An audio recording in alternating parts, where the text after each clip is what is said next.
యోహాను సువార్త 21వ అధ్యాయం 5వ వచనాన్ని మనం చదువుకుందాం. యేసు, పిల్లలారా, భోజనముకు మీ యొద్ద ఏమైనా ఉన్నదా అని వారిని అడుగగా, దేవునికి స్తోత్రం కలుగును గాక.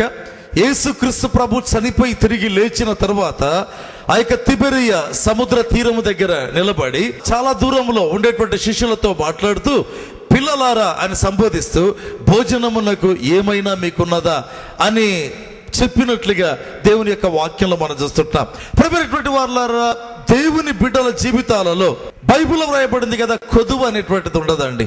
ఎప్పటికీ కొదువు అనేది ఉండదు.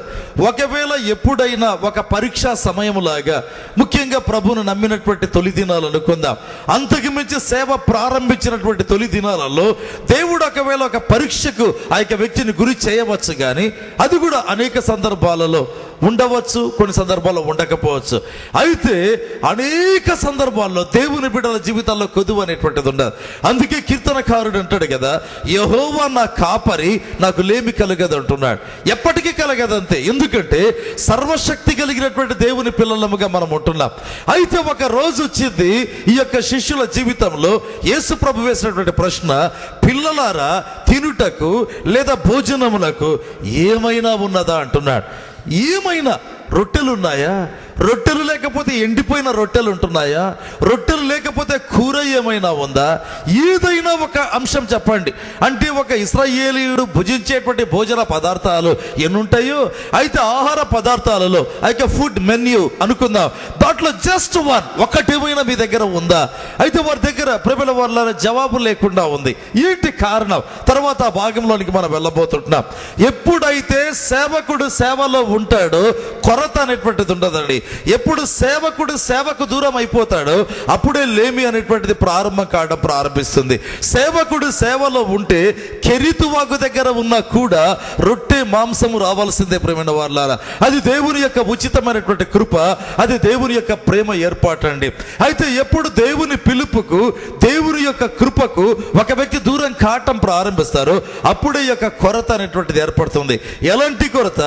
రొట్టె లేదు, ఎండిపోయిన రొట్టెలు కూడా లేవు, కూర కూడా లేదు.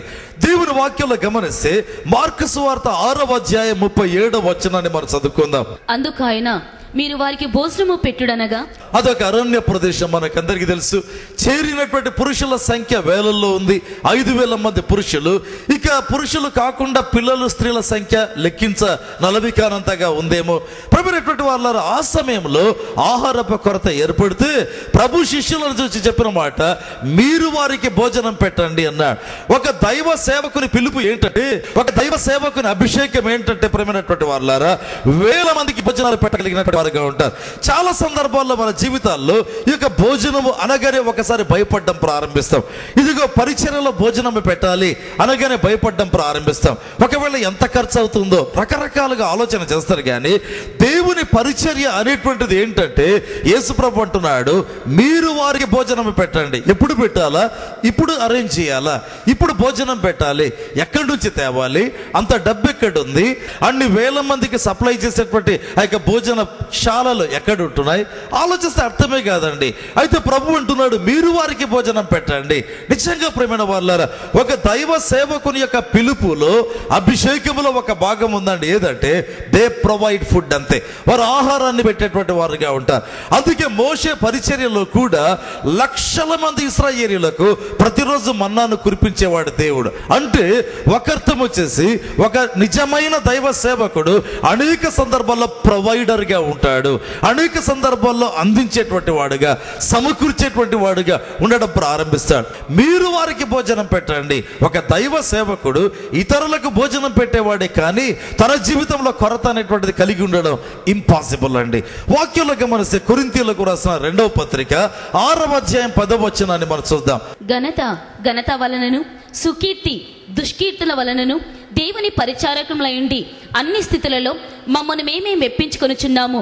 మేము మోసగాండమైనట్లుండియు, సత్యవంతులము, దుఃఖపడిన వారమైనట్లుండియు, ఎల్లప్పుడూ సంతోషించు వారము, దరిద్రులమైనట్లుండియు అనేకులకు ఐశ్వర్యము కలిగించువారము. ఈ భాగంలో గమనిస్తే పౌలు ఇంకొక అడుగు ముందుకేస్తుంటున్నాడు. అనేకులకు ఆహారం పెట్టేటువంటి వారమే కాదు, అనేకులకు మేము ఐశ్వర్యము కలగజేసే వారమై ఉంటున్నాం. ఐశ్వర్యం అంటే వెల్త్. అంటే ఈ యొక్క దైవ సేవకుని యొక్క పిలుపు, దైవ సేవకుని యొక్క అభిషేకం చెబుతూ అంటున్నాడు, ఆ కాలంలో లేకపోతే కొద్ది రోజుల క్రిందట, సంవత్సరాల కిందట ఈ అపోస్తలుల ద్వారా దేవుడు వేల మందికి భోజనం పెట్టాడు. అయితే that's the beginning of the revolution. ఆ యొక్క ప్రత్యక్షత యొక్క ప్రారంభమే. అయితే మా అభిషేకం ఏంటంటే అనేకులకు మేము ఐశ్వర్యాన్ని కలగజేసేటువంటి వారమై ఉంటున్నాం. ఎంత